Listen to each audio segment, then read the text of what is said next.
What would you do if your father stood up at Thanksgiving and declared loud enough for the wine glasses to tremble, "You've never given this family anything"? Because that's exactly what mine did. It wasn't a scream. It wasn't even angry. That's what made it worse. It was calm, cold, delivered like fact, like gospel. Everyone just went quiet, except the clinking of forks and the soft background hum of holiday jazz. No one defended me. My mother looked down at her plate like she'd suddenly found the stuffing fascinating. My sister Amber took a sip of her overpriced Cabernet and glanced at the ceiling like she didn't hear a word. And me, I was still standing, still holding the tray of roasted turkey I'd basted, marinated, and timed down to the second. My hands didn't shake. My voice didn't crack. I just turned and walked out. No screaming, no dramatic declarations, no shattered wine glass for effect, just quiet, heavy echoing silence. But that silence wasn't the end of the story. It was the beginning of something I didn't know I had the courage to do, the beginning of letting go. Growing up, I wasn't the loud one. I wasn't the star. That was always Amber. Amber, the cheer captain. Amber, the straight-A miracle child. Amber, the daughter whose piano recitals got framed photos and social media posts with hashtags like Proud Mama. And me, I was the one who made sure the sink was empty, the one who got good grades but didn't make a fuss. I was the reason the laundry didn't pile up and the errands didn't get forgotten. But no one put that on the fridge. I wasn't jealous.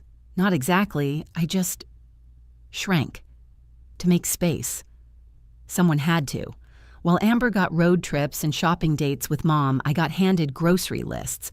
I got praised for being low maintenance and mature for my age, which is family code for you won't complain when we forget about you. I bought my first car with part-time wages and leftover scholarship money. I never asked for help. I didn't make noise. I didn't fall apart. Even in adulthood, I played the same role. I didn't rebel. I didn't shout. I just worked. And I gave. Quietly. Obsessively. Like my worth depended on being useful. And maybe, just maybe it did. Because the moment I started making real money, the family suddenly remembered I existed. It began with Amber. Just a little help with her last semester of college. Then Mom's kitchen really needed updating. Then Dad had some unexpected dental work. I told myself I was being a good daughter, that it was temporary. But temporary turned into monthly. Thank you became silence, then expectation.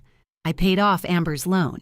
She never said a word, just forwarded me the deposit request for her next apartment. When Mom finally got the granite countertops she'd been dreaming about for a decade, she smiled and told her friends, "We finally did it." We know. I did it. Quietly. Without credit. Without complaint. My father once looked me straight in the face and said, "That's what family does," as if love meant hollowing yourself out so everyone else could stay full. They never asked how I was doing, never asked if I needed anything. They didn't even remember my birthday last year, but I remembered, because I bought my own cake and sang myself happy birthday over takeout sushi. So that Thanksgiving night, when Dad stood up and said I'd never given this family anything, something inside me broke. Or maybe it didn't break. Maybe it clicked into place. I realized something I'd been avoiding for years. If I vanished from that table, they wouldn't notice until the money stopped flowing. And I was finally ready to find out what that felt like. I didn't slam a door when I left. I didn't cry in the car. I drove with the windows down, cool November air biting at my skin. No music, just silence, not anger. Something colder, like a curtain had finally dropped.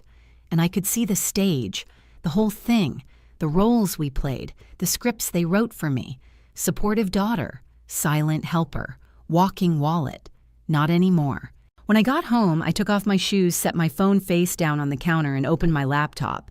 And then I got to work. Amber's tuition autopay paused. Her rent transfer canceled. The emergency credit card Mom kept just in case disabled. And the lake house, the one they loved to post about on Instagram, all cozy lakeside vibes and family first hashtags. That house had been running on my dime for 5 years.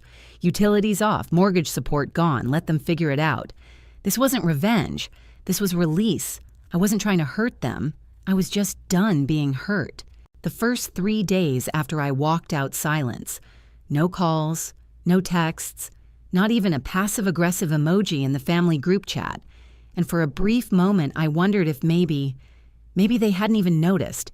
Maybe I really had been that invisible. But by day 7, the panic arrived. It started with Amber. Of course it did. First, a breezy, fake casual message. Hey, weird question. Did something happen with the tuition account? Then I just got a notice. It didn't go through. I'm going to lose my spot. Can you check it? I stared at the screen. My heart didn't race. My fingers didn't tremble. I just typed one sentence. Thought I never gave you anything. I hit send, turned off my phone again, and waited. The calls came in waves. 2 from Mom, 1 from Dad, 4 from numbers I didn't recognize, probably Amber's friends or her boyfriend. Then a voicemail from Dad. This little stunt of yours isn't funny. Your sister's future is on the line. You think this is how family acts. I laughed. For the first time in weeks, I actually laughed. A full, raw, honest laugh that came from somewhere deeper than spite. Because yeah, this was how family acted, at least how they did. Conditional love, performative concern, financial extraction. They weren't mad because I left. They were mad because I stopped funding the illusion. That night, I poured a glass of wine and sat on my tiny balcony wrapped in a blanket. The air was cold, but it felt good, alive. I looked out at the city, the blinking lights, the quiet traffic hum, and I wondered how long would it take them to completely unravel without me spoiler. Not long. It took less than 2 weeks for the cracks to show. I hadn't heard anything after that last flood of angry messages. Just silence again. But this time, it wasn't accidental. It was deliberate. A tactic. Freeze me out. Guilt me into crawling back. It used to work. Not anymore. Then came the email. A formal notice from the university addressed to me.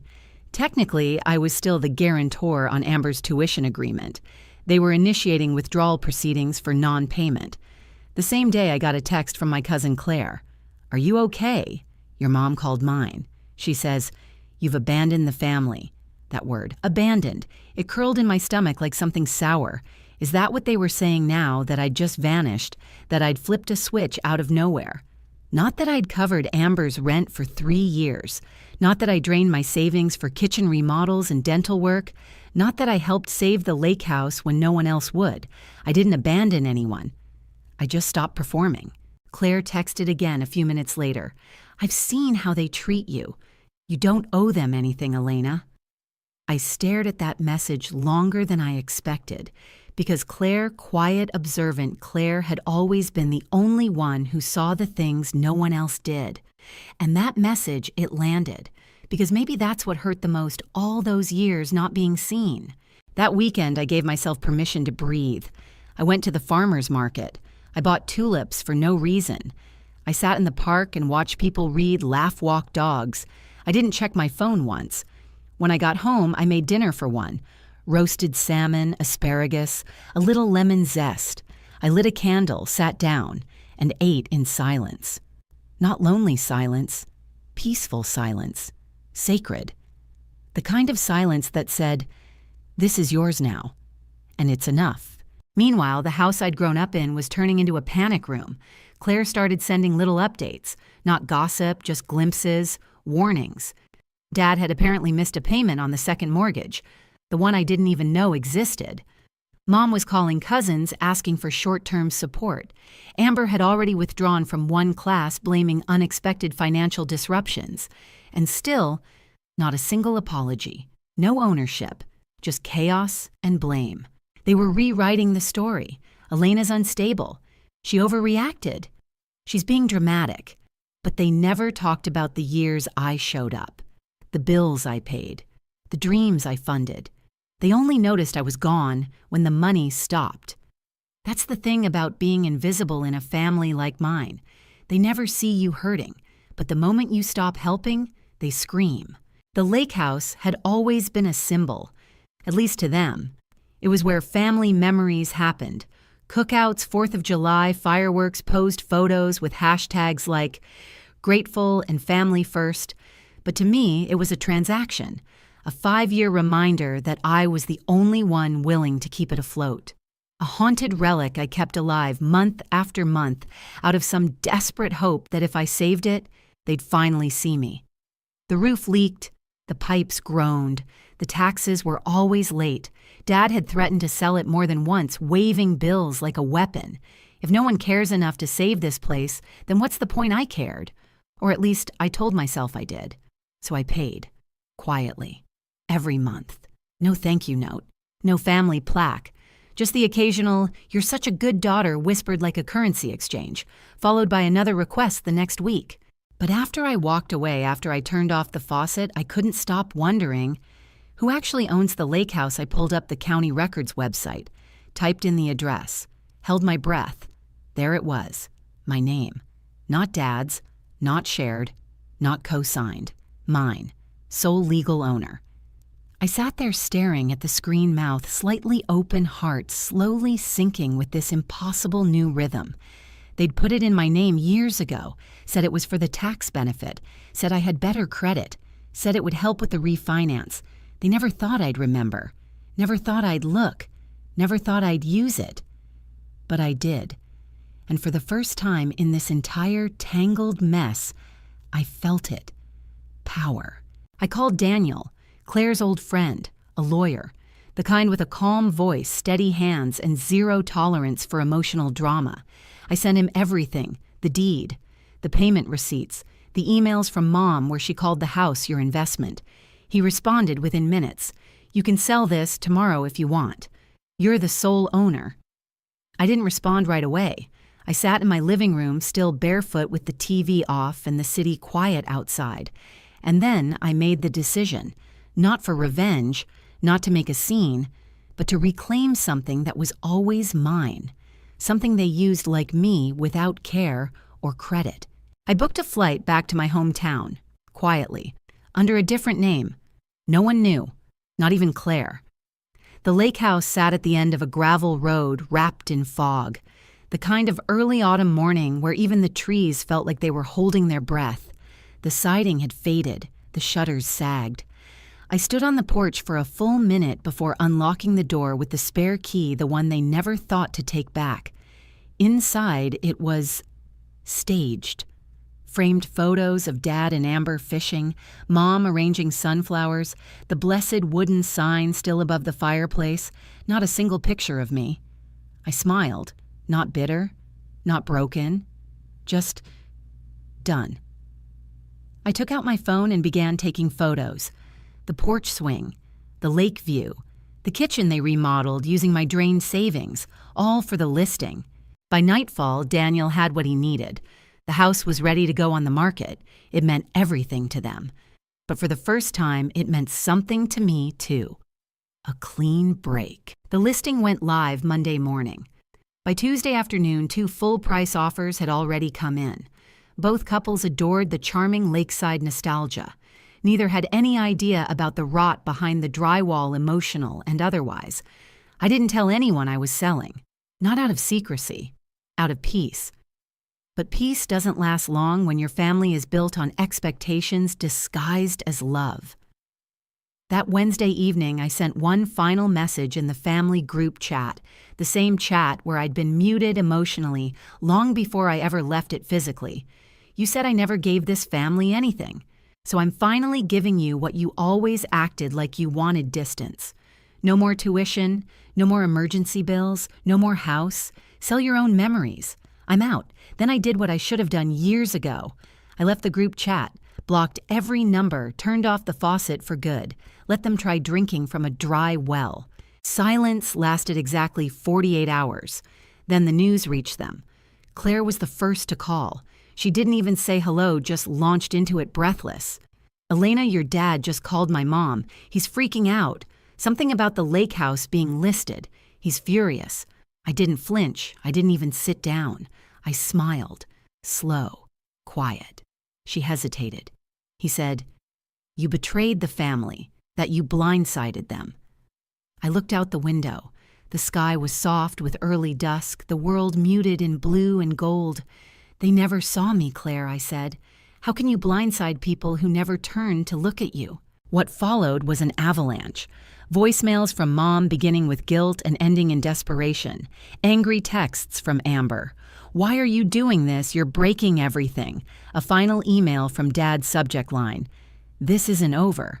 But in my world, it already was. Because for the first time in my life, I wasn't the one scrambling to fix things. I wasn't patching leaks or smoothing over damage. I was just still. And in that stillness, I saw clearly they didn't miss me. They missed the version of me who served them, the one who paid, the one who stayed silent. That version was gone. I hadn't planned to see them again, not in person. I'd flown in for one thing, to sign closing papers on the lake house. The buyers were scheduled to walk through Saturday morning. Daniel, my lawyer, would meet me there. No drama, no witnesses, just one final, clean ending. Or so I thought. That morning, the sky was sharp and cloudless, the kind of crisp air that slices through sweaters and straight to the bone.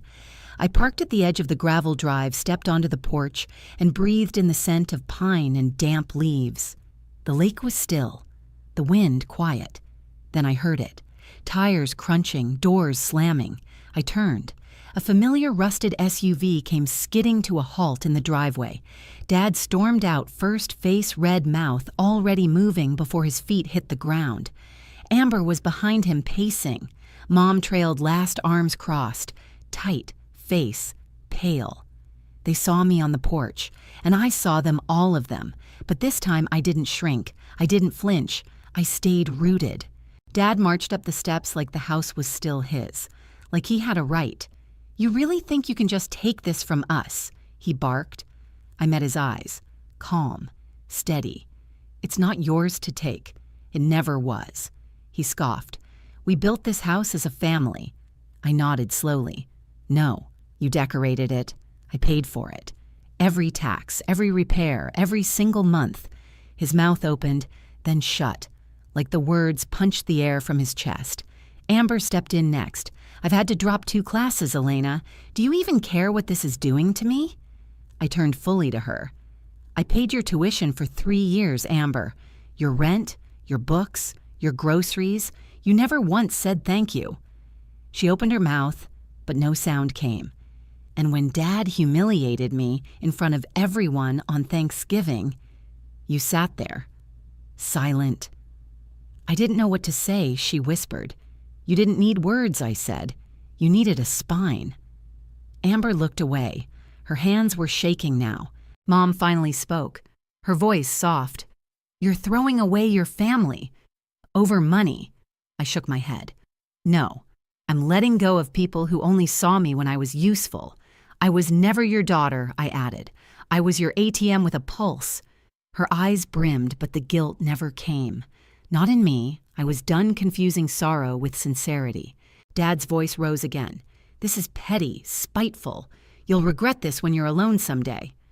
I reached into my bag, pulled out the folder, thick with receipts, contracts, timelines. Inside, a copy of the original agreement, the one he signed when I took over the mortgage. His words, his signature, his deal. I handed it to him. "You signed it," I said. "You forgot." I didn't. He took it with shaking hands, read the first page, went silent. Amber was crying now. Mom stood frozen, and then Claire arrived. She stepped from her car, holding a thermos in one hand, and nodded at me like we'd rehearsed this our entire lives. She'd brought the notary. We were ready. The buyers pulled in next, a retired couple with kind eyes and hopeful smiles. The husband waved. Beautiful morning for a fresh start, isn't it?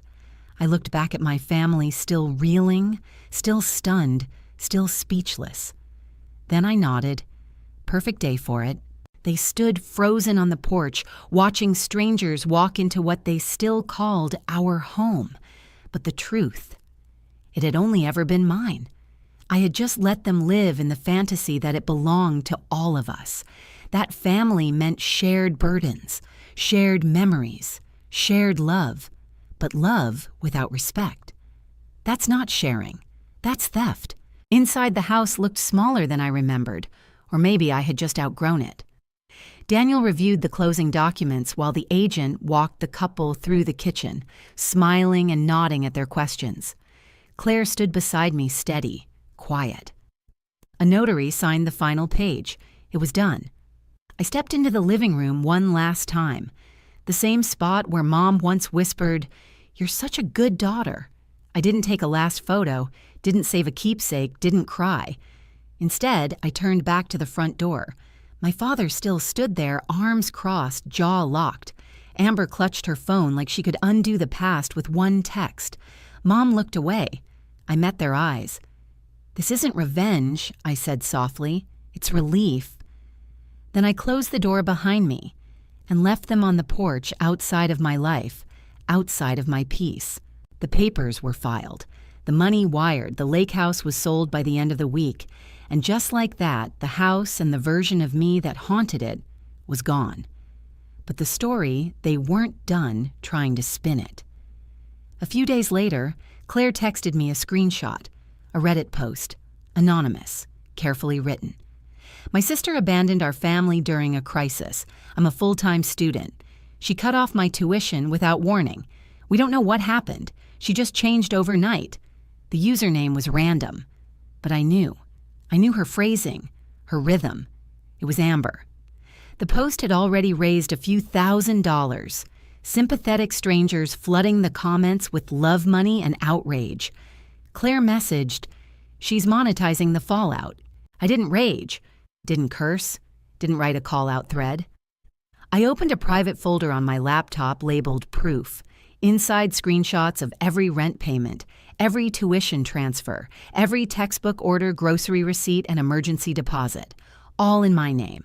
All from my account. I uploaded them to a private cloud folder. No names, no attacks, just dates, numbers, evidence. Then I left one quiet comment beneath the Reddit post.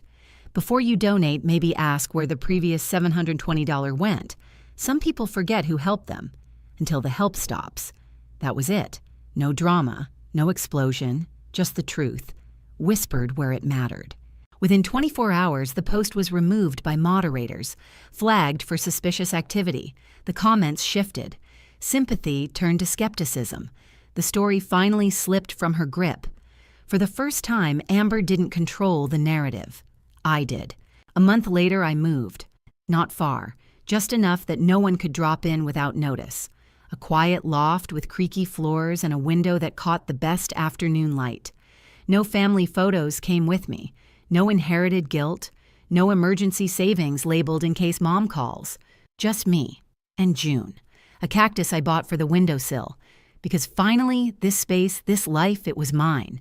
The emails stopped. The calls went silent. The panic faded like a bad signal finally cut off. And with it, so did the ache I thought would never leave. I didn't forgive them, but I didn't carry them anymore either.